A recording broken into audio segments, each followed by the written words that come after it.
Banda Bibembe, Bazo Salarien, Bazo Salarien, Adozo Malachangu, Bazo Salarien, Bazo Salarien, Bazo Salarien, Bazo Salarien, Bazo Salarien, Bazo Salarien, Bazo Salarien, Bazo Salarien, Bazo Salarien, Bazo Salarien, Bazo Salarien, Bazo Salarien,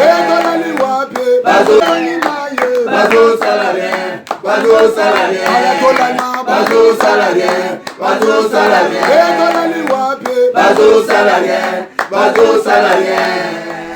Merci Koyaya Pape Boyoka Nezongi na Congo, Koyaya Pape Joseph Kabila toujours na Kingakati, azaki na GLM azongi Kingakati, Koyaya Pape Fayulu au moins a une invitation à qui participer à la messe. Koyaya Pape et dans Moni Moïse Katumbi les prochains azalaki Koyaya Pape Frank Diongo na mona qui était Koyaya Pape na mona Obeminako. Donc nazali ko continuer ko pesa merci na président de la République démocratique du Congo Félix Antoine Tshisekedi Tshilombo na kei ya malamu na niveau naye o ya bongseli pape vraiment mes sincères félicitations du sous na ba congolais na ba congolaises nyonso ya Congo o ba keko yamba pape kitoko trop. Merci aussi na FRDC na biso bazo continuer na kubunda na Samboka na biso boy bete non on est de cœur avec vous bien que biso tozali na Kinshasa awa on est vraiment de cœur avec vous. Nzambe ya pambola Congo, Nzambe ya pambola ba nyonso oyo wapi bopona émission oyo bakina balobi pona kolanda ngo je sali ba continuer sur ya mboka na ngai ba bukumesa nyonso ya ville province ya Kinshasa sans oublier le suprême Gentile Ngobila Mbaka. Toujours loba, toujours ça l'analyse toto toujours solo là na bandeko ndeko ya PPRD na ndeko ya UDPS par rapport na Koyaya Pape. Toujours ndeko na biso aller à l'eng. Et salut Mikolo Belé, tout Koutana, tout Monana, bonne santé. Secrétaire national du PPRD. Faut oui, préciser. non, désolé, c'est mon secrétaire national du PPRD. Désolé. Secrétaire national du PPRD, allez à l'eng. Merci Ndeko Paul Toussoua. Merci Nabandeko Nyon Sobalandi à émission Munene Oyo. Bakino Balobi. Merci na l'occasion pour pécifier sur les sous-poto solo là. Lelo mukolo ya liboso n'est-ce pas ya né to bandi non justement ya mois année 2023 année des enjeux majeurs ya mboka na biso n'est-ce pas mukolo ya liboso ya mois en février au bengisi biso na émission c'est un privilège. Il faut te remercier équipe nyonso ya chaîne na télévision chaîne monene o batwalinga ngomingi. Et puis, merveille na bande connaissance par Rolanda Bisso parce que c'est la première fois que depuis Mboule Bandi na les canaux émission na yo. Vraiment. Merci beaucoup. Merci beaucoup Ndeko Winner Boni. Oui, et Malam Porto Soa ticket na PCP na Batumbote na banda na côté débatteur na tozana ici place na plateau Ndeko Alain. D'ailleurs félicitations pour la nomination na PPRD. Tozaki toujours koloba qu'il faut ba nommer ba jeune na PPRD parce que PPRD ba vieux na ba komaki ko baby sa politique. Oui, il faut balonga parce que ce sont eux oyo toza ko yesa on a kala que PPRD et ils ont tambola malamu te ba comprendre ki te mais fort malheureusement Kabila place à comprendre que biso ba jeune na tête ya parti politique où ils a fierté pour la République. Nous encourageons, c'est comme ça que Moni Félix Tshisekedi Tshilombo na kokota na pouvoir a préféré à Salande Bajen parce que Bajen de basa espoir et à lobby. Alors message on les autres tambola na ba horizon nyonso tozana kati ya kozela ke ba parti politique ebele ba emboîter le pas pour na kotia Bajen o bazana énergie ya kosunga République. Mais ticket na PSAP mbote na mwana mboka président de la République monsieur Félix Tshisekedi Tshilombo oyo saleli biso donc c'est-à-dire avec le gouvernement naé ba comme un point à organiser arriver à Pape où ils en a avec beaucoup de bonté et que ils ont ça la peuple congolais très très bien je pense que partout RDC très bien de gauche à droite. Merci beaucoup Ndekonanga Winner. Mais avant cela tous on a régi photo bande émission pendant malam mingi toyoka moi maloba au cardinal Ambongo aloba ki yango na messe liboso ya nganga nzambe ya monene ya mokili Pape François et puis liboso pe ya baye politique tata mokonzi mboka na biso azalaki compris na bato mosusu bazalaki wana bolanda nanu bolanda elema wana ibongo to continuer émission Bogobenga vous avez calme. Congo démocratique Bana Kinshasa Boboto Mokolo monene tozilaki utokala moye Tata mon centre Papa François Papa wa Roma aye kotala biso esengote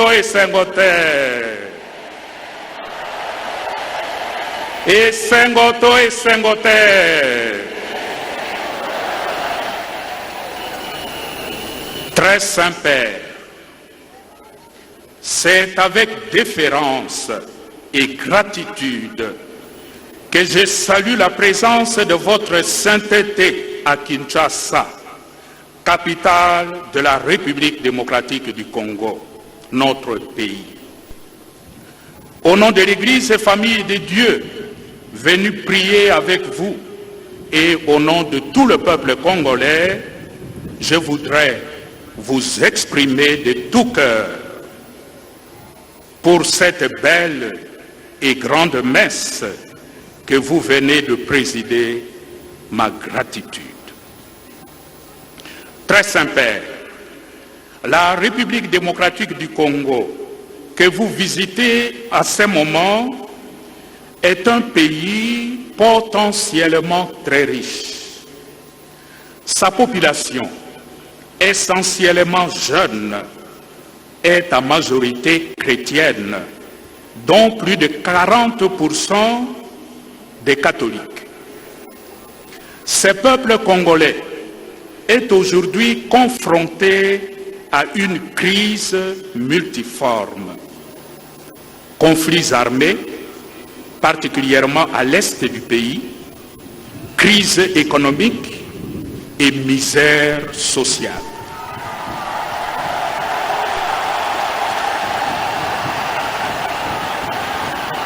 Oui, très Saint-Père,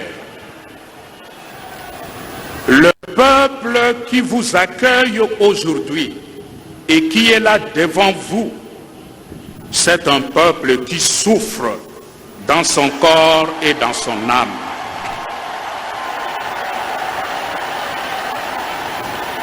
Malgré cette souffrance injuste, les Congolais demeurent pourtant un peuple confiant et plein d'espérance.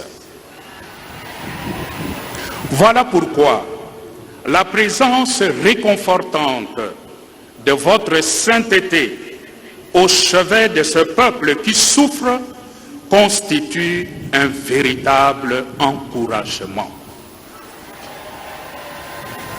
Votre visite, très Saint-Père, intervient aussi durant une année électorale qui est souvent une source de tensions sociales et politiques dans notre pays. Avec le message que vous nous avez apporté sur le thème « Tous réconciliés en Jésus-Christ » et confiants dans vos prières, nous espérons voir se tenir dans notre pays des élections libres, transparentes, inclusives et apaisées.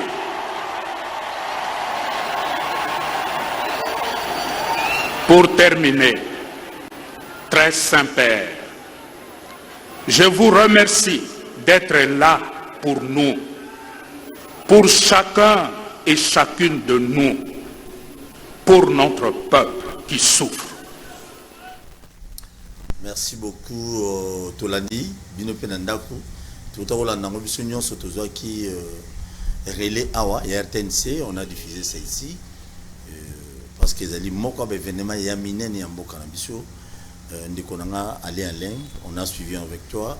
bino batu ya opposition lelo bozo sepela nango on fait discours extrait car on les sepela bino makasi ndeko Paul esengo ezali na bakongomani nyonso lelo komona ke tata pape aye na mboka na biso après demande exprimée en 2016 Nandeko Joseph Kabila Kabange à l'époque président de la République. Obinini. Bakongomani nyonso bali sengo na koyamba tata papa na mboka na biso particulièrement na Kinshasa olansa mana demande n'est-ce pas formellement exprimée en 2016 et pas ya tata mokonzi ya kala Joseph Kabila Kabange. Et puis en 2019, Ndeko Félix Tshisekedi mokonzi mboka pe tango kendaki a rappelé yango. Et puis les loyo toza da pape na mabele na biso kobanza lobby. Alors, donc on a des images à 2016. Voilà. Image à Mibalé, il y a 2019. Alors, maintenant oyo ezali ko sepelisa biso ba kongomani. Ezali message oye wuti epa ya tata mokambi ya mangomba ya catholique papa l'obitant azali na palais du peuple na palais de la nation na message na nyonso commandant Bandeliti na suka au senti que aza mutu moko azali touché liboso ya population moko o mabele na bango ezali très riche mais bantu bazali pauvre davantage pauvre. Pauvreté wana ezali ko sala e passe na motema. Alors asengi na ba oyo ba mboka ba paya. Alobi retirez-vous de la RDC. Retirez-vous de l'Afrique. Population oyo azo mérité, n'est-ce pas? A jouir na ba richesse na ye. Ça c'est le premier message lancé na ba dongolo miso ya libanda. Oh depuis la nuit des temps. Bazala rolinga raté que c'est bonga. Deuxième message à lancer Naba Obaliko Kambamboka. En face d'eux, il leur a dit ceci que je vais citer justement Malobaya Pape ou Azaliko paraphraser Malobaya Saint Augustin. Alors si la justice n'est pas respectée, quels sont les États sinon une bande de voleurs?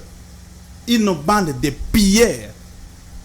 Alors si nakata mboka oyo justice zali manipuler na bail politique et la kisi que mboka wana zali ko mériter te benga mboka bakambi wana benité te ko benga bakambi ezali bande de voleurs, bande de pilleurs.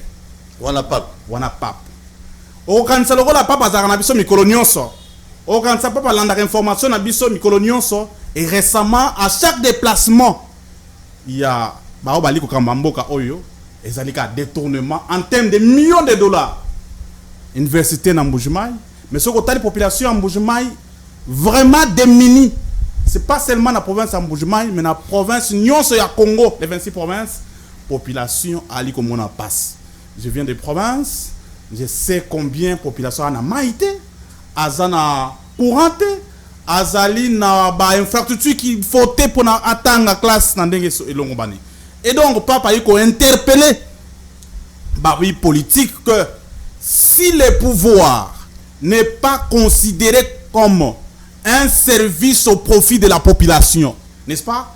Ezali na tina mon côté. Il a encore martelé en revenant sur ko pamela ba oyo Ozana bo konzilelo, au satellé que sur sa tribu, n'est-ce pas? Au détriment de la tribu Moussousou. Aujourd'hui, nous sommes un pays oyo, nous avons plus de 450 ethnies. Et donc, bah, on va au Kamba. Ce qui est satellé na tribu na bango moko, bah ça li repris identitaire et ko frustrer ba ol Moussousou et ko tinda ba kongomani na ya tribu na oyo azo Kamba, na oyo bat nyonso, ba ni ko ça ni ko bunda. Ko bundi sama or ba limba moko biso to Kongo moko ne mobuta ndoko loba tata bombe tata moko mama moko ekolobo moko. Et donc c'est très dangereux. Ce sont des signes qui présagent un chaos, qui présagent justement, n'est-ce pas, une violence.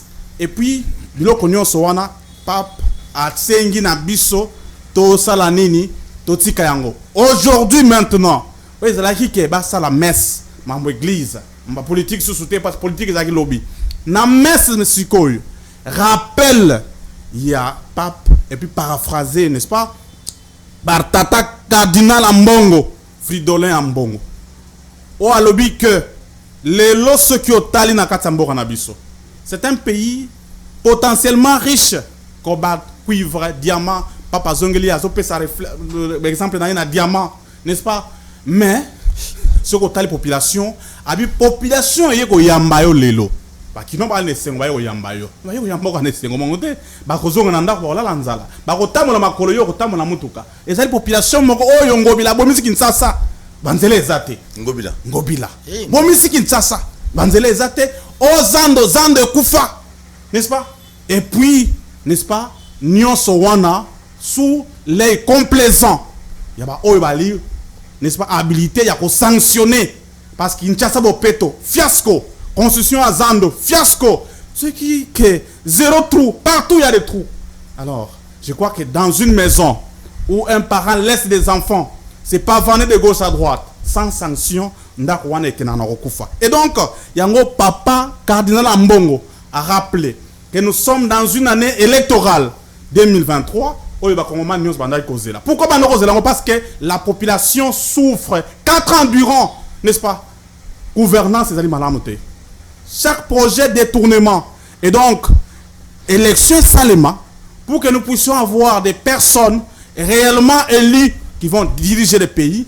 Et puis, élection, on est dans la élection moko inclusive. Il a insisté sur ça. Nazo, ça verbatim, il a parlé des élections, n'est-ce pas, inclusives, transparentes, apaisées.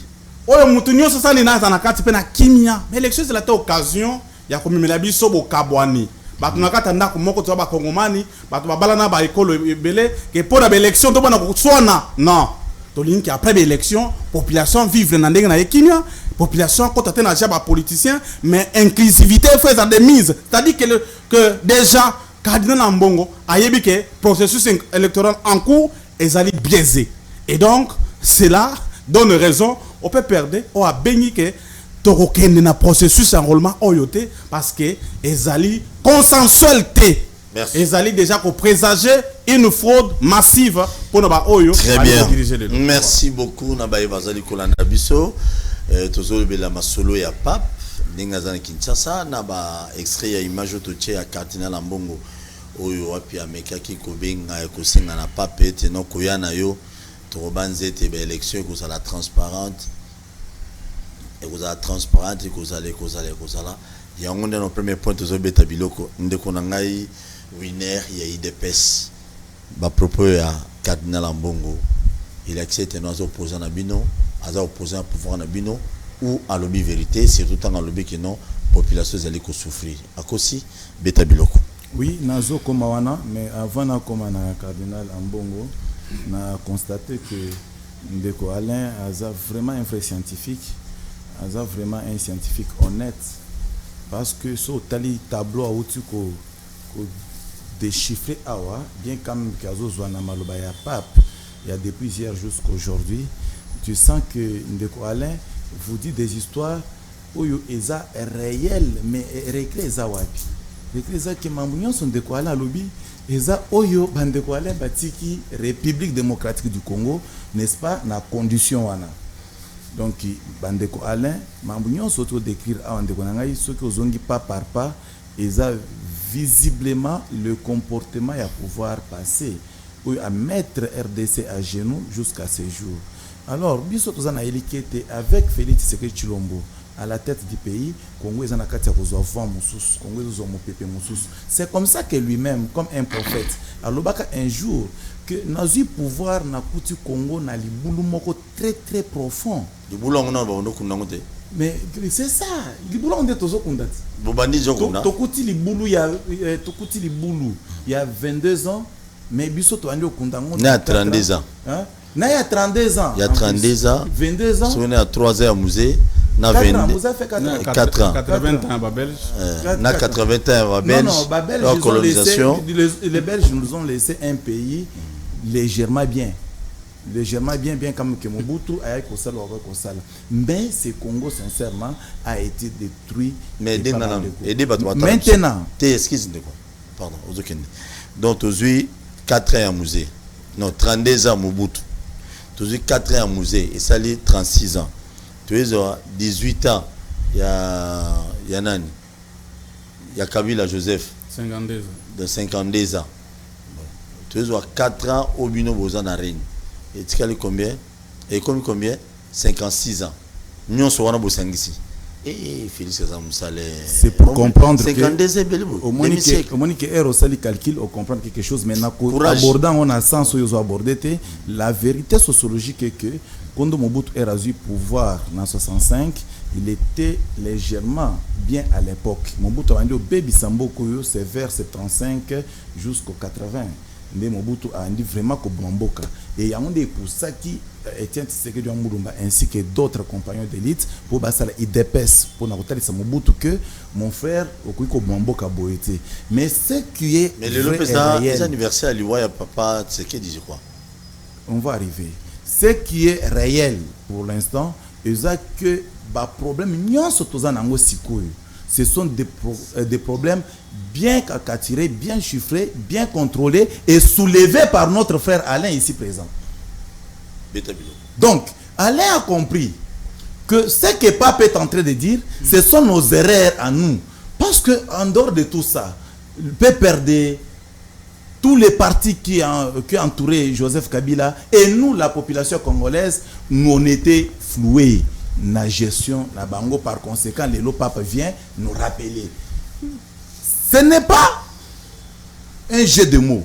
Nous avons un jeu de mots. Nous avons une réalité. Alain a dit une réalité scientifique. Scientifique. Il dit ceci, que Joseph Kabila, il a été le premier à solliciter arrivé à Pape na RDC. Oui, je confirme, il a raison.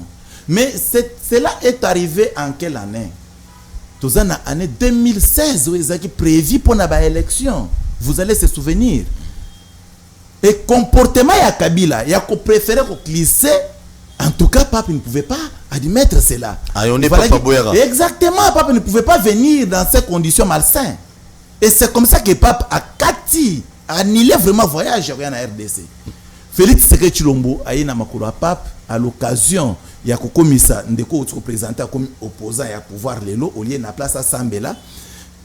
À cette occasion-là, Félix a coûté un pape pour lui faire voir que pape, peuple congolais, il faut qu'il s'appelle ma colonie dans la République démocratique du Congo.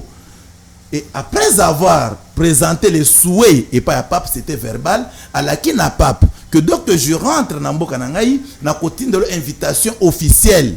Comme ça, vous allez voir sur votre agenda comment vous pouvez na RDC. La polémique est de gauche à droite. Non, Papa est venu sans que Basenga demande pas le pouvoir central. C'est du mensonge. Parce que Pape, en dehors de Kozala, père ecclésiastique, Pape a un politicien parce qu'il est président. Il y a Rome. Papa, c'est un homme politique. Maintenant, comment expliquer président de la République dans sa casquette d'un président de la République à quoi il y a un mboka oyo? Exemple souverain comme la République démocratique du Congo, à quoi il y a mes brébités. Il faut toujours avoir l'invitation officielle. Où ils doivent revenir dans la compétence, il y a Fridolin en bon côté comme Église catholique. Il faut revenir toujours dans le pouvoir public. Où ils ont kambama sikoyo na M. Félix Tshisekedi Tshilombo. Maintenant, de konanga ipo na kozonga na makambo Fridolin en bongo alobi. Porto Soua nazo rasiro que Fridolin en bongo ce qui ngana zaki pape. Ce qui ngana zaki pape. Mbele na eskomie Fridolin en bongo. Bandela, bien. Na lobby ce qui ngai nazaraki pape. Mbele après discours ya Fridolin na eskomie. Je pense que ba mesure en ekoya. Parce que Fridolin en bongo aza représentant ya pape na RDC. Fridolin Ambongo a présenté par pape que Aza au moins à 40% de la population congolaise. Donc, sur 100 millions d'habitants, Fridolin Ambongo moi dirige au moins 40 millions d'habitants. Mais il est comme père spirituel. Qu'est-ce qu'il en a fait pour 40 millions d'habitants? C'est ça, quelque chose qu'il fallait que Fridolin Ambongo a répondre à pape que sur 40%, Fridolin Ambongo Naza inactif, Naza impuissant. Face à bateau et pour à ta prière nanga pas manza bazo kangote. C'est ce qui est compliqué. Même prière et Fridolin Ambongo. Obinga comprendre bien yo de prière et nini parce que monseigneur Fridolin Ambongo lobi eloko moko ya mutuya qui est passé ça na mboka. Nzali yango yo lingaki ya sambela pour nzali. Ngai na lobi boyi. Akoki koloba ke passe ezali sur 60%. Il a présenté les bilans. Donc Fridolin Ambongo a présenté bilan n'est pas pape. Alors que na RDC population ou église ou yo pape aux kamba église catholique, tous au moins 40% de la population au bazar représenter au bazar ba fidèle à église catholique. Maintenant qu'est-ce qu'il a voulu dire au juste? Que les 60% oui, ils souffrent. Alors les 40% ils sont où? Or, ce ton club bangonyon sur 100%, c'est que Fridolin Ambongo prière naie ils ont apporté rien. Na assiette c'est à 40% où va zabandimi à l'église catholique. Ce qui veut dire que c'est un faux prophète. Prière ou ingézani. Mais papa est comme ça. Non, papa est comme ça, mais la quoi après c'est sur la bénédiction. Non, nous faut prophète, s'il vous plaît, avec vos dieux respect. Non. Non. C'est-à-dire lorsque tes prières. Non, c'est-à-dire. Il faut quand même tout qu'il y ait bien. Non, ndeko porte au si soi. possible. Porte au soi. Nasina ibiso na mesa na yo. Ceux qui oyé na politique. Pour croiser les politiciens dans le chemin. Mais ceux qui ont tika, ceux qui ont l'union sur la politique, tu vas croiser les politiciens parce que en politique, lui, il a tenu des propos purement politiques. Mais il n'a pas insulté quelqu'un. Non, j'y arrive. Moi, je n'ai pas dit qu'il a insulté quelqu'un. Moi, je fais seulement les analyses par rapport à ses paroles. Par rapport à ses paroles, pour nous sommes en face de nous, na prophète Moro Oyaza, Oyonzamba Yokakayete. Kombone Fridolin Ambongo. Donc il faut Atika. C'est-à-dire, peuple congolais, 40% au Fridolin Ambongo a présenté na pape lelo. Fridolin Ambongo aza prophète ya malamute. Aza pasteur ya malamute onzamba ko yokela. Pour nanini, parce que 40% comment bazo continuer à souffrir. Parce que par la prière, nzamba ko changer la situation à batu. Ne fait que par la prière. Ce qui veut dire que Fridolin Ambongo, comme numéro 1 à l'église catholique, prière n'enza yo kangote. C'est très malheureux. Maintenant, à ce stade, Fridolin Ambongo a présenté un tableau très sombre pour la République démocratique du Congo. Bazo souffrir, crise, terrible, misère sociale, tout ça. C'est qu'il dit oui. Il est en train de présenter tout simplement le bilan depuis dernière arrivée à Pape, depuis Jean-Paul II. Depuis Pape Jean-Paul II jusqu'à ce jour. Et raison ça le bilan on a le bilan non. Depuis passage à Pape Jean-Paul II dans la République démocratique du Congo. Le passage à Paul maintenant bazo souffrir et puis Koyana toujours la élection moi et nous ça n'a passé ça n'a pas qu'à réfléchir tout simplement na ba propos na zo ba bon. Il a voulu dire noir sur blanc et l'autre échappé que ça temps. La PC ta minute. Ça so na moi 5 minutes. Il a voulu tout simplement démontrer à Pape que depuis passage à Pape Jean-Paul II jusqu'à ce jour, République démocratique du Congo recevait qui Pape Jean-Paul II à l'époque de Mobutu, jusqu'à ce jour, République démocratique du Congo, misère les a toujours pas tant. Très bien. Et bon, souffrance les a toujours ma casse. Mais là, aligné à Talisou n'a Pape, que Félix Tshisekedi Tshilombo n'a que 4 ans. Or, dans 4 ans, il ne pouvait pas faire les miracles. Azan a bâton magique, à côté de trouble, à côté de Makambo et belé à Mabé Namboka, à côté de tournements Namboka, à côté de l'élection organisée à Mabé Namboka. Félix Tshisekedi Tshilombo, depuis qu'il est au pouvoir, a dit qu'il a organisé l'élection. Il est difficile à reprêter par intention qu'il a organisé l'élection à Mabé. Donc, quand Fridolin Ambongo parlait, ça allusion à l'élection te connaître. C'est ça la réalité. Ok. Donc, ok, l'élection nous sommes tous salis. Oui, parce que même en 2018, les crédibles étaient. Ça, c'est Fridolin Ambongo. Il faut maintenant lui poser la question est-ce qu'en 2018, c'est crédible ou pas? Parce que moi, comme politique, Yesso a confirmé que l'élection en 2018 est crédible. Moi, comme politique, moi, je lui dis, le pouvoir, on peut arracher le pouvoir dans tout le mécanisme possible. Makavia, d'ailleurs, en a dit que tous les moyens sont possibles. Makavia, lorsqu'il disait cela, Félix Tshisekedi Moussoussou, à Botamaki, non, tenanga maître Winer Kankolom. Or, il est suivi par tout le monde. Je pense que même de quoi Alain a beaucoup de. Très bien. C'est ça l'esprit. Il y a un tableau présenté par notre frère. Mais tant que Baloba qui, tant qu'il y a Zoloba, papa n'a vu monseigneur Fridelet, tant à Zoloba on a, tant à lui on va une élection crédible et transparente, bah bêti bah gangi. Où on a Zoloba pour une élection passée. Oui, mais parce que dans le régime à Félix Tshisekedi Tshilombo va organiser l'élection. Le seul élection c'est ce qui se pointe à l'horizon. C'est que Fridelet a jeté son intelligence dans le comportement passé. Atali comportement des agis Mabe Mingi en 2006 Kabila a écarté IDPS dans la course. Donc comme en 2011 Kabila a confisqué le pouvoir à Félix Etienne Tshisekedi Tshilombo. Donc comme en 2016 a boy comme l'élection. Donc a boy na comme l'élection, a préféré qu'il pendant 2 ans.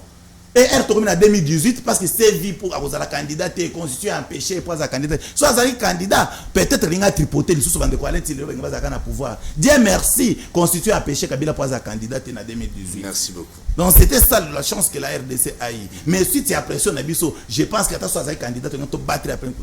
Merci beaucoup. Très bien. Merci beaucoup. Nanda Kuboboto. Au moment où tu as ma bourboui, na raison de JB. Moïse, c'est retrouvé. N'a pas Moïse la Bible.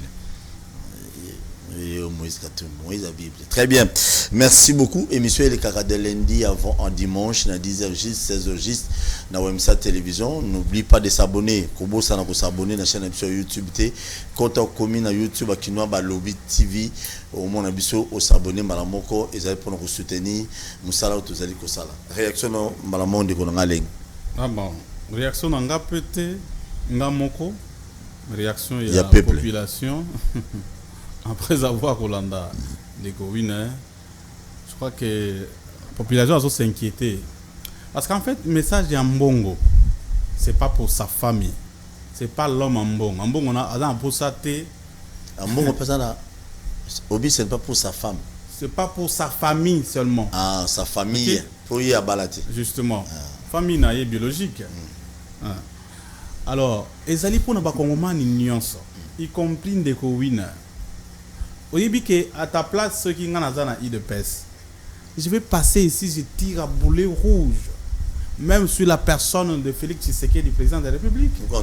Parce que ceux qui ont bongi si makambo, n'anga bongi na famille n'anga bongi, on n'a aucun intérêt à caresser le régime en place. Parce qu'on est membre de IDPS. Non, vous faites la honte ce que Sali Bongo, n'est-ce pas, pour voir pour s'améliorer. Dès lors que Ambongo a lobby que au lieu qu'on s'attaque injustement à Ambongo, j'aimerais mieux qu'on s'attaque carrément à Pape. Parce qu'Ambongo n'a fait que relayer le message il y a Saint-Père. Dans le Saint-Père Azoloba, que pouvoir est dans le sens de ceux qui justice allaient manipuler. Pouvoir est dans le sens de ceux qui que bao et badi kokamango bazo ça il a l'opportunité pour s'enrichir ya koyiba. Et c'est Mbongo qui a mis les paroles dans la bouche du Saint-Père. Non. Je crois que même Ndeko Félix Tshisekedi ne s'est pas énervé à sentir qu'il y a quelque chose qui ne va pas, qu'il faut rectifier. Parce que lorsqu'on a pillé, bah détourner Mbongo na Mboujmaï, na récent voyage naïe, il a promis qu'il allait sanctionner, non? Est-ce que Mbongo était là-bas?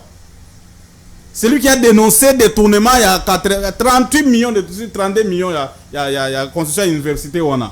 C'était une dame qui soutient aussi les pouvoirs, non? Ouais. Hein? Mais est-ce que il faut venir faire le dialogue par rapport à ça? Comment on caresser? Or que la personne en question est consciente que Naza mal entouré, qu'il y a des gens qui sont autour de moi, faucons, parce que la population. Écoutez, je crois qu'il est important, n'est-ce pas, de mettre un peu d'eau dans le vin au lieu d'insulter Ngaranzambe. C'est un prophète. Azo prophétisé pour son pays, n'est-ce pas? Et le problème avec vous, Ali de paix, c'est l'intolérance. Bon. Ce qui est, lobby en faveur Nabino, wana bobani ko yemba, besoin de t'inviter pas. Mais pas tant en zone à commune sur place. Ce n'est pas un petit monsieur au bino caresser. Il a la responsabilité en tant que berger. Il a protéger la population partout où il passe. Le message est juste. Au-delà de c'est pas son problème. Lui, le message va passer. Et même quand tu passes ici à la télévision, ça va changer quoi par rapport au message recueilli? Je crois que c'est très important que tout ce qu'on a pouvoir, que dans le service de la population et non au service d'un petit groupe. Il y a des féristes, il y a un petit groupe, ils vont se sentir comme privilégiés. Et puis après, ils vont envoyer des gens, des acolytes pour venir les caresser à la télévision. Non, nous souffrons, la population souffre. Ça va de notre intérêt en tant qu'intellectuel, n'est-ce pas? Que tout le monde qui concourir dans la volonté, il y a que l'élection au Salema et ça l'élection et puis que les résultats qui seront proclamés, n'est-ce pas? Et ça accepté par tous. Et ça a occasion, il y a que problème. J'ai suivi un ami qui a dit que les élections en cours, le processus électoral, ils ont plus dangereux que les M23. Oui, il y a novembre. Mais je te dis, il y a des gars qui disent. Et ça est plus dangereux que les M23 parce que M23, ils ont à côté, bien que toute vie est sacrée. Mais ça, une partie de la population, ils ont massacré à côté à Goma. Mais l'élection, il y a un raté. Je crois qu'aucune personne, même des gens winner, pour capacité de maîtriser, c'est ce qu'on doit éviter. Au lobby awa, peut-être par ignorance, ou soit au linika au CPD que depuis des reflets, tu sais que dans le pouvoir à organiser l'élection. Tu te moques de qui? L'élection va gouverner dans la province. Ça n'a salango. On a pas eu ça banini. Et ça va nzango. Merci beaucoup. Et ça va élection te. Mais des comme sous vice-président ya Kinshasa ya gouverneur à Kinshasa. Aya qui wana ndeni ndeko jeko mulumba. Aye wana ndeni. Élection seulement toté. Non mais écoutez, tu veux ko sanan. Élection au Salem en 2019, on est au fait que le président. Élection ça mais élection moko biaisé. Et tous les locatés que il y a 2023 et il y a cause la lokola wana parce que mo cannabis il a une poste à kimia. Très bien. Et les pasteurs bazar comme prophètes, ce sont eux qui voient le mal de loin. Donc souvent mutu soko zimwa mbongo, orgueil et mutu. Or la Bible dit l'orgueil précède quoi? La chute. L'humilité précède la gloire. Ce qui a été parlé aujourd'hui, comme prêché par les pasteurs en Mbongo et pasteur François, n'est-ce pas, qui est venu de Rome. Et ça, c'est la prophétie. Ceux qui sont aux alliés dans ma canisi, les chrétiens malamu, n'est-ce pas, soit ils n'ont pas nabiso, toko sauver mort nabiso. Mais si nous sommes des incrédules, n'est-ce pas, des têtus, tolintos tia orgueil liboso, que parce que nous sommes au pouvoir, parce que nous avons tout et nous devons toko mater la population. Écoutez, la prophétie reste.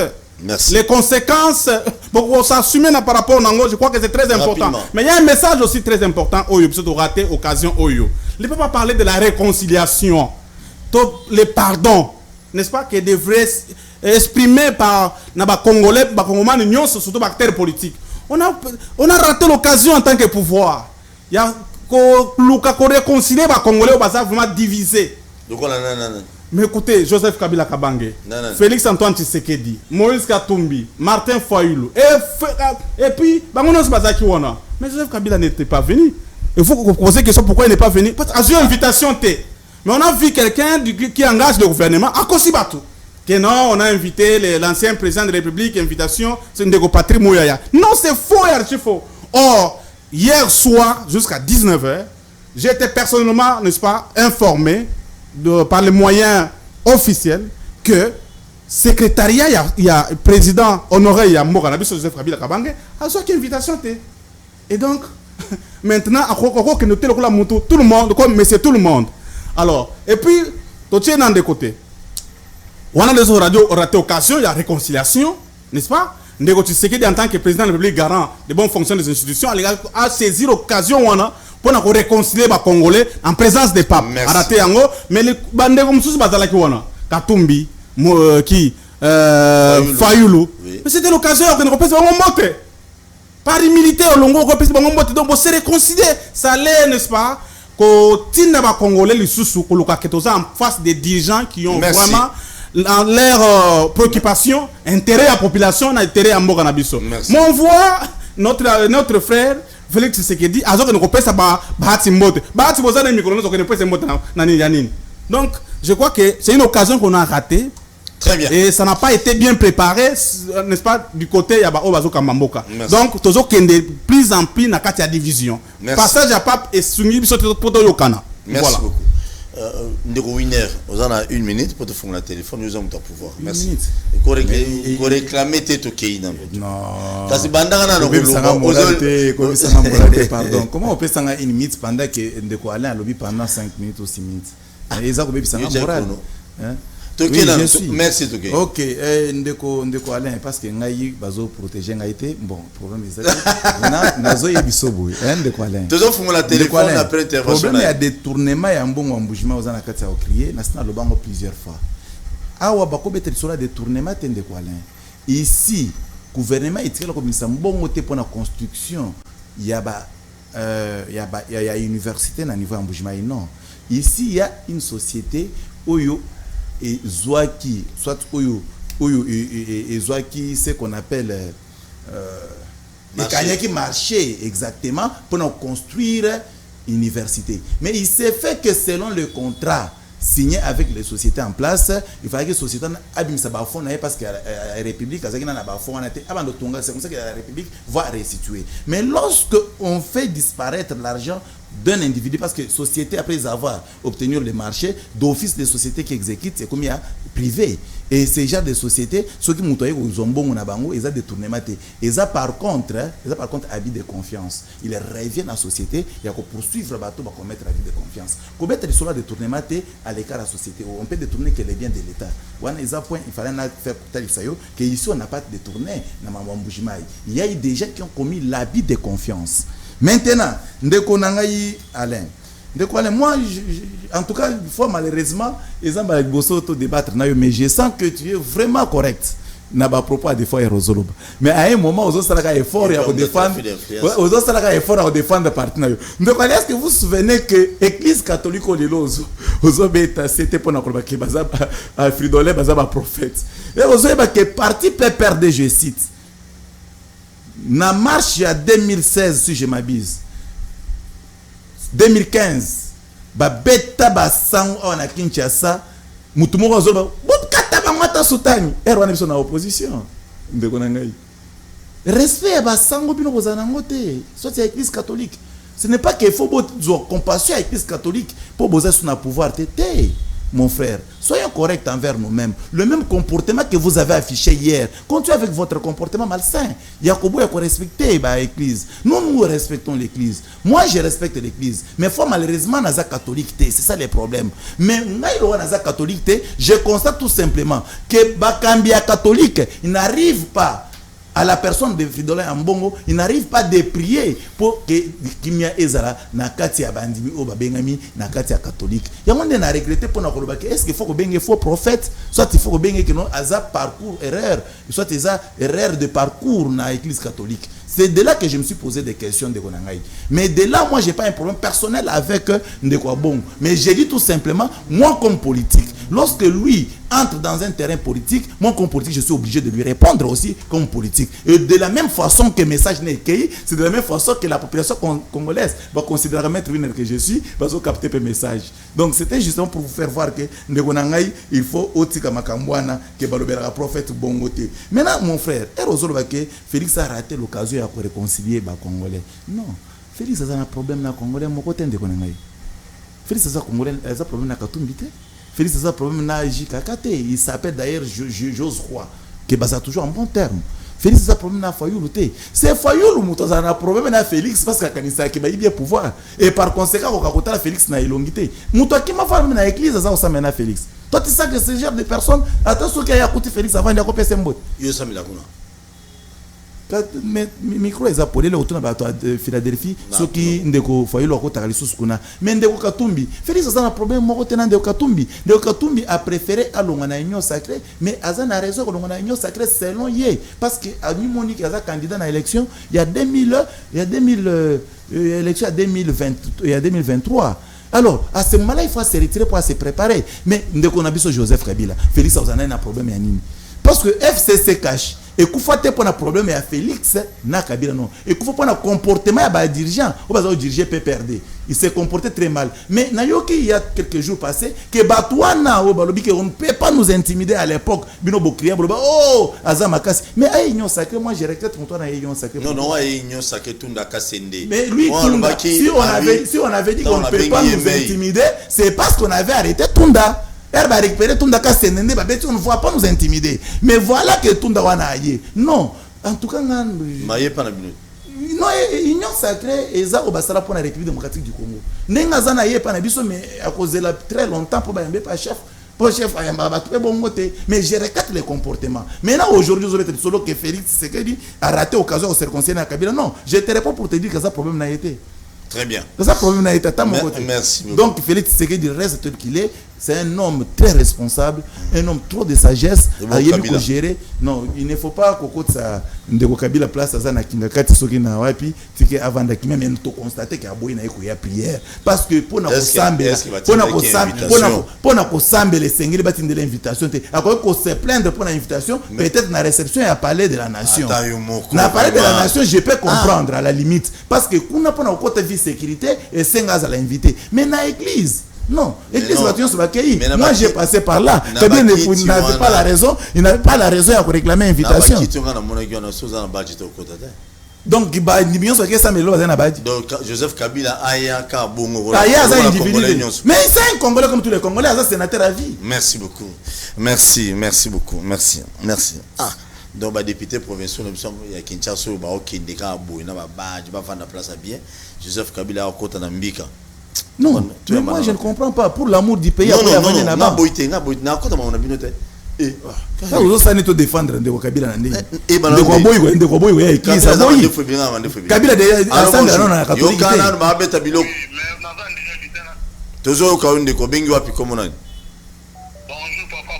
bonjour, Obengi biso api komona. Dali, l'évangéliste Tumba Dali na bengi na bandali. Papa Tumba Dali beta biloko. Ndeko ya PPRD alobi makambo ya bien. Mais eza na impact te. Po makambo alobi ebimi na monoko ya moto aza na PPRD. PPRD baza na devoir. Bakota ba retraite basenga ba pardon par la nzambi bafanda silence batala ndenge manda ya mokonzi ya mboka ezokende parce que o baosala eza orgueil o conscience pe reprochaka bango mpe ere moko ils ont mal agi dans ce pays.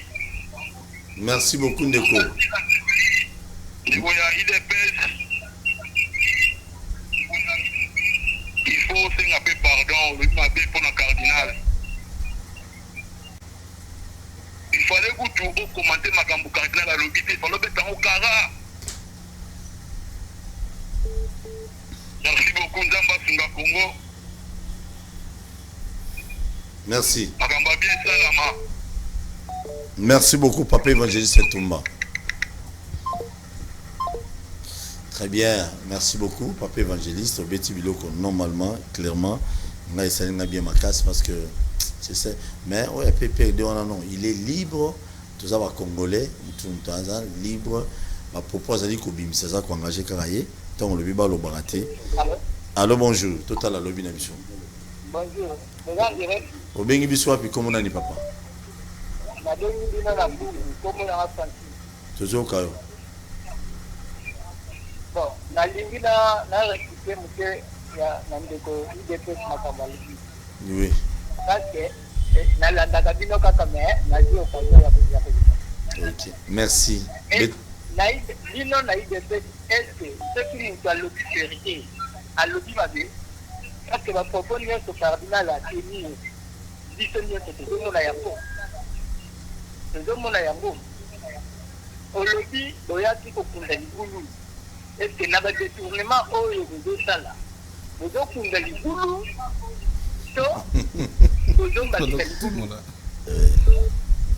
bozolongola biso posa ya kolanda bino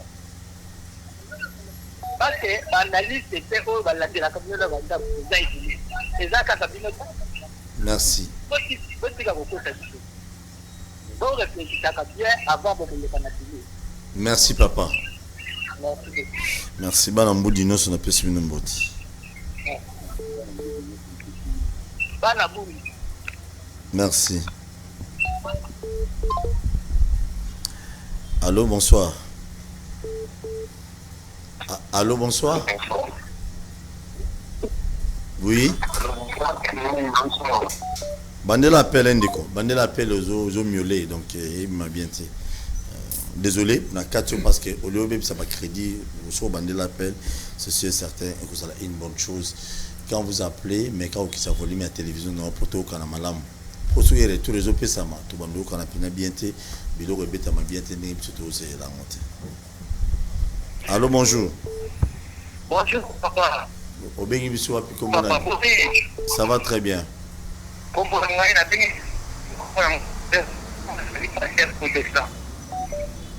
Au lobby? Oui, pasteur David Tozoka. Oui. Mais pourquoi il y a des presse pour la cardinal et ça madame c'est bateau. Oh là là. Pour tenir pour la cardinal lobby azali faux prophète, il faut retirer. Il faut retirer. Allô, bonjour. Allô, bonjour. Bonjour papa Paul. Oui maman, bengi biso api komunani maman. Na bengi na mpasa maman Hélène. Maman Hélène, na pesi bino mbote tozoka. Bon, bengi na yebisa moto aide pesbui. To boyi te Kabila azalaki mabe. Mais maloba oyo bato Kabila bazolobeza maloba oyo bazoko se rendre compte que bazalaki mabe.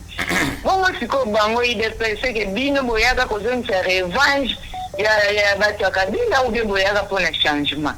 Sikoyo bolingaka pete baloba na bino bakorige okomi koincite fidole ya mbongo. Prof Mbata Sakaparaki na visito ya pape. Mais bogo je en considération ba recommandation nyonso ba pesi na discours na ye. Bozala conscient ya mabe bozosala se baloloba boyoka pe conseil. Neti likamba d'élection wana. Na d'élection wana boza bien conscient ke bato baza na seni wana. Baza bato oyo bato na bango ya plateforme batinvité. Ezala bato ya FCC, ezala bato ya opposition SID muto bino bozwa kuna. Ese ba mandataire na SID oyo bozwa ya PPR ya FCC ba mandataire c'est que le roi bosa la politique ne banga la bino nzambe te. Kotambola na lokuta wono to batinda batu boyena boy. Il faut changer. Le salaire du péché c'est la mort. Nyonso wana bozosala recommandation papa ye nango boboya masumu ekokute bino eloko te opesa bato baélection oyo eza transparente ndenge papa lobi boyambaki ye boweli eke eza visite na bila ya Tshisekedi mais boyoka pe conseil ya pesi boyoka conseil ya pesi mpo mboka etambola malamu. Imagine na biso basi tokomi koluka koyeba politique c'est que pas eleki fidola kosite kwani kosilikation baiti bino verité obandi koinsulte ya mbongo ni okanisi papa yobi te ke bino bodekesa 5 banda kalata bozoloba ke Kabila na mabe eske akabolaki 5 mais na régime na bino bodekese 5 ekomi dodo pamba epai 5 epai bosindaki ya mbongo lelo bozolamba pape na ndenge ni bokanisi papa yobi yango te nyonso bosalaka awa papa yebi yango ayaki koreproche bino boyoka botika motema makasi boyoka ndenge kamunazalaki nango yango wana. Merci beaucoup maman Hélène depuis Passa. Je vous dis un grand merci. N'a pas au nom du Père, du Fils et du Saint-Esprit. Merci beaucoup maman Hélène. Moulandi Mounene ya bakino balobi, talaka bakino balobi presque chaque jour. Azora pas occasion pe au côté pour intervenir pe presque na émission ebele. Merci. Allô, bonjour. Allô. Oui, papa, bonjour. Bonjour.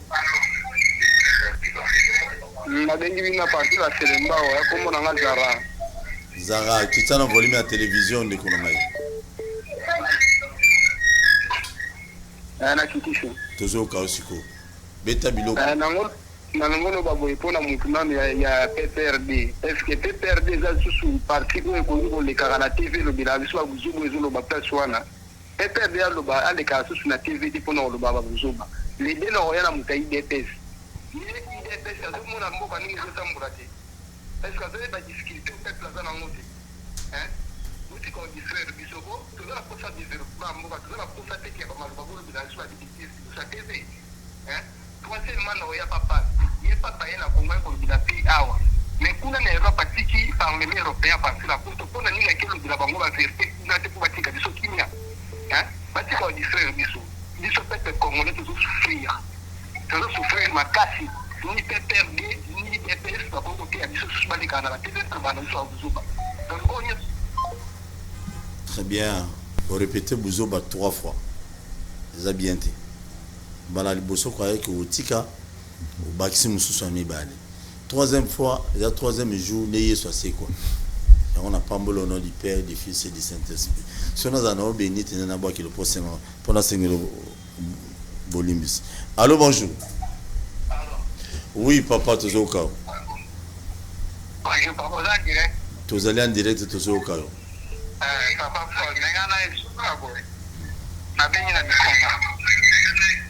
Oui, volume à TV de quoi?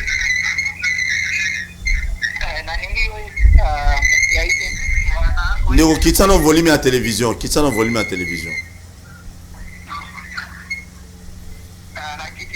Toujours au cas. Est-ce que ma papa figura mbongo alobi akosi to alobi a solo yo tunelanga ye bango ata basali 100 ans suka bakolongwa mais valeur na bango ya IDPS ekobeba po balingi bakorige bango te balingi kaka bango mabe opposition ezalaka soki eye ifale korige oyo bazalaki eleka me bango tuna bana dollar lelo eza na combien kabila etikali na combien lelo ekomi na combien ipa ezali na combien lelo ekomi na combien lukaka kokonseyaka bango mpo yo moto ozokutana na bapeple nokini mikolo nyonso eza bango te. Merci. Merci beaucoup Ndeko. Merci. Allô, bonsoir. Et on a eu ça biso chaque jour na émission na biso ya bakino été mon mukolo ya vote ko voter na sentiment té tant tozolo ba passe na ton na meka ko zungu sebino na assemblée nationale pour ceux tozana ba députés nationaux ba députés provinciaux moto tia ba députés nationaux qui travaillent uniquement pour l'intérêt du peuple. Ça la contrôle parlementaire. Ça traquer ba ministre, ba ADG, ba tout ça. Tous ces gens qui gèrent, je crois pour l'intérêt à Congo, et belé, ba chama kile, ba chaté, pas surtout le balelo de fois aux alaté. Alors il faut voter utile en 2023. Il faut voter utile. Allô, bonsoir. Oui. Pasteur papi parce que na sisa kiti réseau kataki. Toujours caro. Problème est dans ndeko ya IDPS ba se corriger. Pasteur quitte ça volume à TV. Quitte ça volume à TV. Voilà. Oui, merci papa. OK. Dala de maman uti ko ba wana transport depuis comme 1000 francs.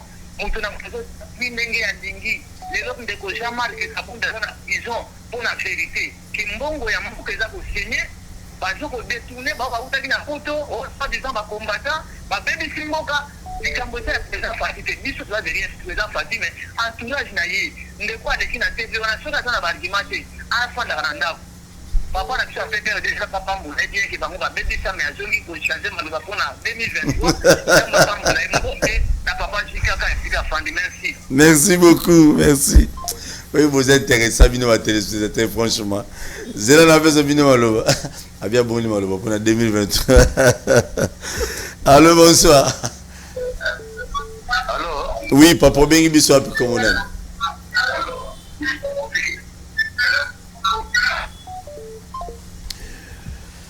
Allô, bonsoir. Allô. Oui, papa. Bonsoir. Obengi biso api comme on est, papa. Quitte moi volume à télévision, papa. Bon, oui, dans le biboy. Comment on a dit, s'il vous plaît, papa? Comment on a Alfred? Papa Alfred est toujours. Beta Biloko, papa Alfred. Oui. moto azoba na télévision IDPS akende kotuna na Onatra 40 mois impayé. Et Matiboui Onatra STP. Et comme 40 mois. Oui. Et Koya ya pape. Décembre foutité. Janvier foutité. Alors on a télé azo fouta. Et ça normal. 40 mois. Koloba. Bah il est président. Azo fouta ba dope.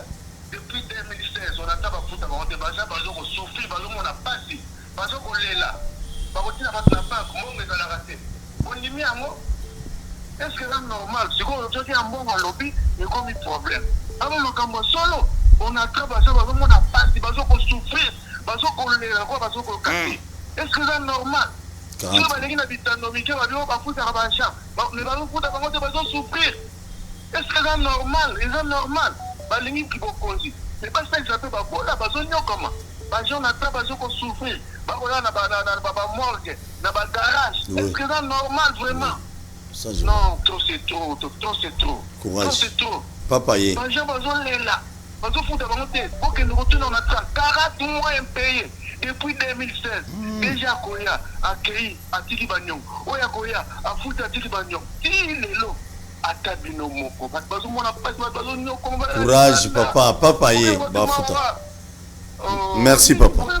Merci, Dosé.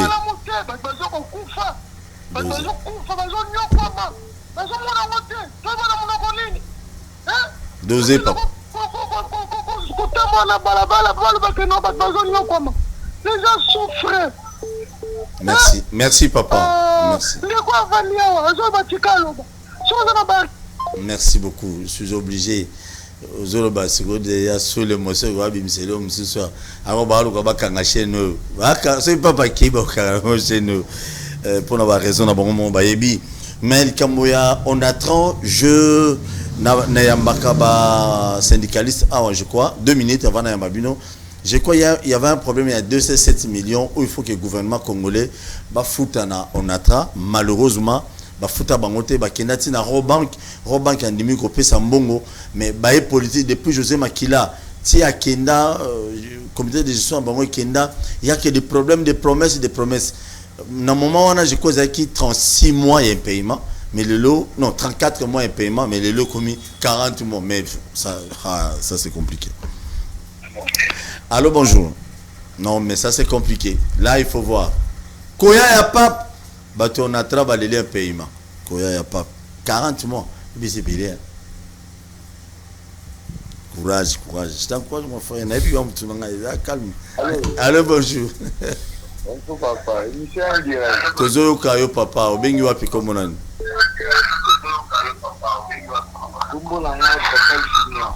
Papa, quitte volume à télévision le bas ma casse. Bato bazé belé bazo benga to ka message nao. Il est parti. Sur au bengi, matin volume et ton zolo ba yesu kolo olo makas. Hein? Volume à TV Kiti. Allô bonjour. Allô bonjour. Vous êtes en direct na TV. Bonjour Nanundeko. Oui, bonjour. Quitte nos volume à télévision, yoka retourner to sur la boy, to sur la bien. Na kitisi papa Paul. Tozo ka ndeko. Comment na no bengi wapi? Oui, comment na Johnny Ndoi. OK, tozo ka. Na bengi na Yolo. Na Yolo. Oui. Tozo ka. Na zota la bino. Na bomoni mutu ana IDPS papa wimia wana. Oui. Soki azani ba règlement ya kuluba makamba politique. Ava na nandako. To lembi mboko ba mabele kan makasi to lembi. Merci na soki wana. Merci beaucoup Ndeko. Merci. Courage. Je vois koya ya pape mamebele ko changer. Koya ya pape mamebele ko changer tous ala na moins espoir. Mais pape anzambete. Allô bonjour. Allô? Oui, bonjour. Bonjour papa Paul Tusoa. Obengi biso api komona. Na bengi bino na commune ya Bumbu. Commune ya Bumbu. Tozo ka ondeko. Kombo nange héritier, papa héritier. Tozo ka ondeko héritier. Na lobi na ndeko ya IDPS atika babiloko azoloba wana tozosouffrir na mboka oyo lelo soki cardinal Fudelo Ambongo alobi babiloko wana bango babande kondima cardinal na ntango ya Kabila cardinal Mosengo fe cardinal Mosengo lelo cardinal Ambongo akomi mabe avec bango faut pas accepter biloko oyo babande ko reprocher régime passé na régime ya lelo eloko nini oyo bango ba changer na régime ya passé na régime ya lelo au contraire bato bakomi ko souffrir atika baventure oyo azoloba wana na TV. Merci. Bazosa leloko te balongwa batika bato mosusu bazonga remplacer. Merci beaucoup. Merci papa, merci. Merci. Mais koloba tozoloba ki non balongwa balongwa bongo te. Il faut urne nde kata makambo. On est tout le monde à ça obligé que nous soit 4 électeurs pour que non au voter mutu oyo lingi na maman au portin. Allô, bonjour. Bonjour. Obengi biso api kombonani. Nabengi na Kinkole. Kombonani. Kombo Papa Belarmin. Toujours kao papa. Na inga lo babu. Na batu nyonso mibale wana na ya UDPS na ya PPRD. Ngai kutalinga na yoka muta PPRD aleka na télévision te. Wana nini? Wana ke to souffrir pendant 18 ans. Tozaki na bango. Mo ba Congolais. Soit fait quand il y a pouvoir. Wana nini to ko dali lo ba moko te pour la guerre à est. Ba to ko ba so dia ya ba Rwandais ba vandi a banda 18 ans. Ba PDG ba te ba Rwandais. Lelo tozi 4 ans. 4 ans ko ko luka bilan ni bilbo luka. Tozo luka tikonde papa ye. Politique ya batango to ye biango. So boni politique amboko te bande Mobutu. Maintenant papa ye. Problème la biso dans le Boko. Tout na pour la guerre à est. Batika na biso calme pour la guerre à est. Congolais kaka soit fait pouvoir problème. Ba yebita ni wa izali. Merci beaucoup. Merci. Très bien, merci beaucoup. Je crois que tous les appels à Bolimbisa. Il y a un programme sur les alliés Nassimana Bisso après Awa. Je dis un grand merci à Baïno Sobotali Bisso. On n'a pas ce nom là-bas. Mais n'oublie pas surtout de s'abonner à la chaîne YouTube. N'abonnez pas de quoi. Il y a Kabila, Beta Bilo. On a tous les athées. Ça la réaction. Merci. Ndenalandi majorité à Congolais Lyon Swati Koloba Awa. J'ai l'impression que Tozali na même côté il y a malam côté à vérité. Ndenge na utai kopé sa conseil na moninga na ngai mettre 1 heure que tolongwa na linga mingi. Il est jeune mais azo kende na nzela mabe. Ouais. Azo kende na nzela mabe non démocratie à cause na UDPS na zo benga côté na ngate. Mais atikala na considération ya makambo malamba bazoloba parce que il y a pas payé pour na délivrer IDPS na caractère insulte facile à chaque fois que basali bango des proches directement mouton na comme cible insulte, n'est-ce pas? Et de la délivrance pour na bango ko malamu. Donc à comprendre que tout le monde où a intervenir d'une part azoloba que non bato de konabiso a perdre basila qui tout ça bato IDPS le lo bazo gérer bazo comme malamu te ainsi de suite. Je voulais d'abord préciser Awa que le mandat d'une gestion est de 5 ans. L'échéance y a mandat. Il faut battre yeba nini tozo sala avant qu'on s'engager. Bandeko ya IDPS tant bazo tala opposition, ba yeba que ce to côté na pouvoir toza na 5 ans. Tu vas voter biso 5 ans. Papa Etienne, c'est parce que mutazolo sala politique ngo papa Etienne c'est que dans sous souté. Le papa Etienne c'est que dit ce gars vivant, il serait le premier opposant ya IDPS. Gestion ya mboka ndenge zo kende lelo Etienne Tshisekedi c'est le premier opposant. Je crois que même mettre une heure à contredire ngate parce que je ne vois pas comment Etienne Tshisekedi peut soutenir pillage ya mboka ndenge tozomona awa banda gestion ya mboka esalema Kasavu Mobutu tout ça Lumumba mbala liboso tozala chaque projet détournement en termes de millions, n'est-ce pas? Nakoya papa ozobanga ki détournement kozala. Oh podium basala ki na stade de Mathieu yoka été s'écroulé. Oui. Et s'écroulé. Pourquoi? Bato ba pesa ki marché on ba ko somba biloko ba papier hygiénique na place mabaya. Tant bato za likolo boyo poup non c'est ça des papiers hygiéniques ko supporter pour ya bato te. Tala sko ngambo balimba memisa Congo to bomisa papa za déjà 86 ans. Papa batoya ko mata ma ba no ko kweli. Papier hygiénique on est s'écroulé. Ko tala ngambo papa yo monde entier va respecter. IDPS n'a pouvoir na yeba ko bomisa biso. Alors je crois que c'est très important. Ce qui est c'est les premiers opposants. Donc voilà, j'ai l'impression que la population alors que non, il faut que vous respecter des principes. Vous débaucher il y a CENI ou loi portant fonctionnement il y a CENI il y a SICA to voter le que non ceux qui peut perdre ngetina mutu Kabila ndia signer au président ya parti wana atini mutu ceux qui la muka fayo ndia signer ceux qui IDPS Kabou ya ndenga zo gérer ndia signer parce que incompatibilité ya ndeko Tshisekedi. Mais vous allez ramasser des gens bamanara baradier bango. Vous croyez que les Congolais sont des cons? Vous croyez qu'à Mbongo tanga zo lobawana que processus est biaisé à Melaki Masangana Tongo? Non.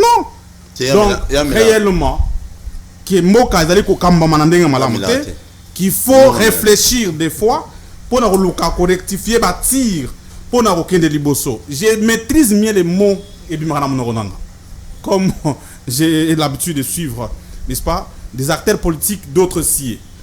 Détournement nazoloba awa ndeko détournement sur économiste de formation, détournement nyonso o ezak ba pesio mbongo ya papier oko sombele yango enveloppe. Même si enveloppe on les a malamu, ils ont détournement.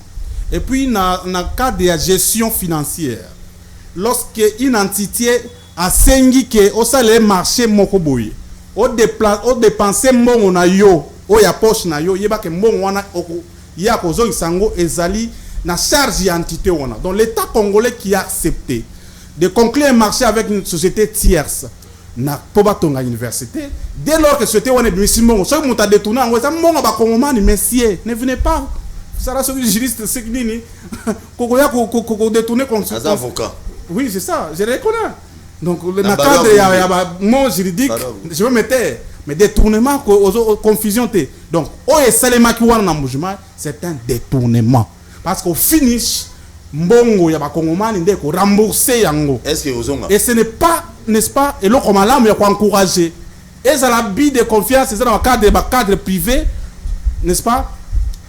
Dans le cadre où il y a biso tozo le awa, et ça les détournement il y a deniers publics parce que impôt na biso ne kosa ni ekofutango na sima. O lobby que lisusu ke mboka awa ça la qui détruit ce qui 52 ans monsieur. Je crois répondre déjà à l'obake. Échéance, il y a mandat, et ça a 5 ans. Ceux aux acteurs politiques, aux autres critiqués, demain, si je suis candidat président de la République, et que l'obake n'a déjà que Bozo échoué, dans quel domaine, et quand je viens demain, c'est pour proposer des solutions palliatives. Exactement. Oh non, tu sais que ça c'est de l'irresponsabilité. Et ça fit, il y a responsabilité. Et donc, l'État est failli lorsqu'à chaque fois qu'il y a un problème, lorsque vous étiez à l'opposition, vous avez que ce côté na Congo, guerre à Est, vous s'installer na Beni. Dès lors que vous n'avez pas fait ça, vous invitez des armées de pays étrangères, violer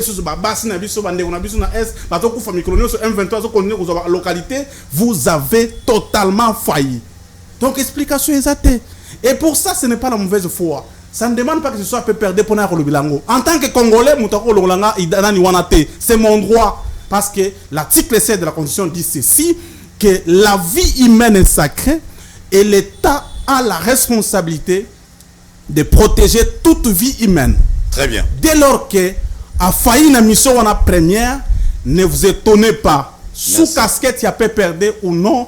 Nous viendrons ici pour dénoncer ça et vous pointer du doigt parce que 2023, et je crois en matérialisme, merci. Merci beaucoup. Merci beaucoup. D'abord, la population congolaise. Non, avant, non, s'il vous plaît, avant Banda, avec beaucoup de respect, Monseigneur. J'arrive là-bas, je viens. Je comprends ce que tu dis. Je comprends ce que vous voulez me dire. Vraiment retirer en expliqué peuple congolais. Si tu es un média, tu es aventure. Tu es responsable et à défaut, on assume d'autres histoires que nous disons. La question est outil et pas un journaliste. Pour nous, que Ambongo a commis opposant farouche na bino na pouvoir. Il aurait fallu répondre à la question. Maintenant, est-ce que ceux qui balobi qui osent faux prophète, soit vrai prophète, les deux mots entre faux et vrai, ou est-ce constituer injure? Donc, en tout cas, je n'arrive pas à discerner injure dans le terme. Maintenant, parce que dans le terme faux, na vrai, bino bo constituer que vous avez injure. C'est que nous avons supposé que son nom est vrai, il n'y a pas d'injure, son nom est faux, il n'y a pas d'injure, parce que ça a des termes qui correspondent pour nous employer. Mais pour respect à la population, parce que ça devient de votre demande, je retire les termes faux, maintenant je mets les vrais. Parce que ce sont des termes, les deux termes qui marchent de pair. Merci beaucoup. Maintenant, sincèrement, moi je suis beaucoup notre frère Alain. Alain a une attitude où il y a perdre la Alain a une attitude, on sentir qu'il y a une attitude républicaine. Mais à des fois, il y a une vérité. La population ça pose. Non, il y a une vérité. Il y a une vérité pour nous protéger la casquette politique. Donc, il est sur le bon chemin, mais il faut accorder casquette. Ce n'est pas vrai ça, mon Dieu. Alain sait très bien que Mboko est détruit pendant 18 ans. Entre-temps, le mandat public est de 5 ans. Il vient de le dire. Mais le pays détruit pendant 18 ans. Mon frère, lorsque vous allez prendre 5 ans, comment vous allez réparer les fautes commises pendant 18 ans?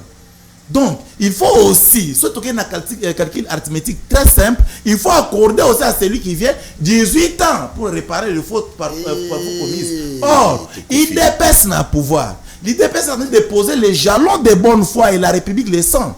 La difficulté est que dans la République démocratique du Congo, il y a l'IDPS perdre le pouvoir, basé sur la politique et l'entrepreneuriat.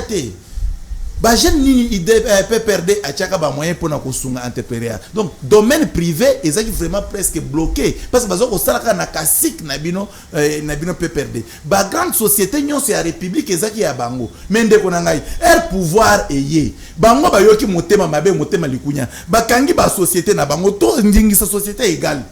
Bakangi yango pona nika parce que ba interpeller bango pona kolobake carton Thomson bo soma na $13. Pourquoi vous les vendez à $85? Ba préférez bakangi égal. Et vous pouvez comprendre, mais la population est basole bakeno tozola lanzala. Mais c'était légal qui ndé mutuza ko liesa alimentaire ba soso ba kuise consort. Maintenant mon frère, lorsque vous nous dites que tout comment souffrir, mais bokangi société pour ouvrir une société, moindre ça prend du temps parce que bino moko ta égal on est bino temps pour beaucoup fonctionner. Beaucoup na pouvoir en 2001, mais égal les bandits ont fonctionné na 2013 2012 mon frère. Maintenant s'il faut prendre aussi le même temps, c'est que tout est égal en place et aujourd'hui sotani. Ndeko yo zobete sur le détournement, moi je regrette à votre place. Vous connaissez un monsieur qu'on appelle dans ces pays Matata Pogny. Matata Pogny a détourné mbongo oyo mwana mboka Joseph Kabila check na disposition na ye pour na kotongela biso Bukangalonzo mon frère. Et Bukangalonzo il vient profiter na banani. N'est-ce pas na peuple congolais? Mais vous savez na date oyo ba lever option ya kosala Bukangalonzo. Option a été levée c'était en 2012. En 2012, Matata Pogny a recevoir mbongo en 2013-2014 pour na kosala Bukangalonzo. On a constaté que Bukangalonzo est limité en 2016 mon frère. Après combien? Après au moins 4 ans. Maintenant, si aujourd'hui, il faut que Félix Tshisekedi ait mis ce même montant pour nous faire Bukangalonzo, ça peut nous prendre combien de temps? Si on suppose que ça peut aussi nous prendre 4 ans, est-ce que la population va rouler à caca? C'est rouler à caca. Parce que tout est ça, madame Kolomokote. C'est que toi, tu veux faire collectionner la population congolaise. C'est comme si C'est un bateau magique. Ceux qui a concevoir un projet, le projet va s'exécuter les mêmes jours. Non, il faut dire la vérité à la population congolaise. Chaque projet prend du temps pour l'exécution et la matérialisation. C'est ce qu'il faut dire aux gens. Merci beaucoup. Maintenant, de Gonanga, il faut nous chiter. On veut bien les tu veux chiter. D'un côté, il y a là, comprendre. Tu veux chiter. A quand c'est une église, à côté. On est dans des salaires. La télévision de Alain, en bref, Nazo et Bissoboy. L'IDPS a tellement content d'arriver à Pape. Et l'IDPS a fier de la présence à Pape parce que Pape voit effectivement, on sait la voix sur le plan international, effectivement, pour la guerre est au Tibet du solo. Parce que guerre est soit mon frère, certainement. Kabila paye na mona loi azaï on s'est marqué à Simba qui paye arme à Batbayaki parce que Kabila Joseph à Simba arme azaï par une bakadoko baza obenge pe askari loi bakadoko nyonso benga na Mobutu au point ko benga na Mobutu mais ayebi se sote que pour Mobutu akima bomai combien de personnes te parce que pour Mobutu comme na point ko kima il y a eu déjà qui doit mourir bomai combien de personnes politika ko yebi se bisote mais quand même benga na Mobutu c'était grave.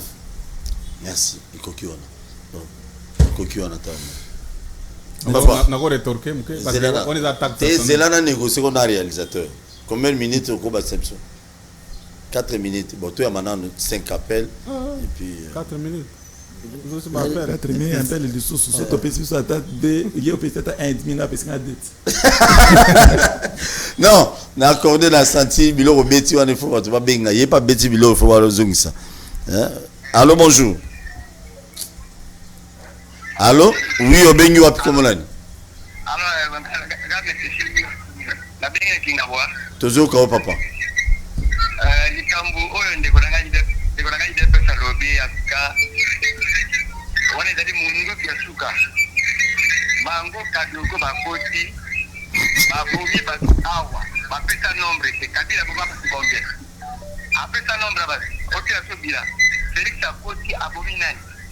Bon. Merci. Merci beaucoup.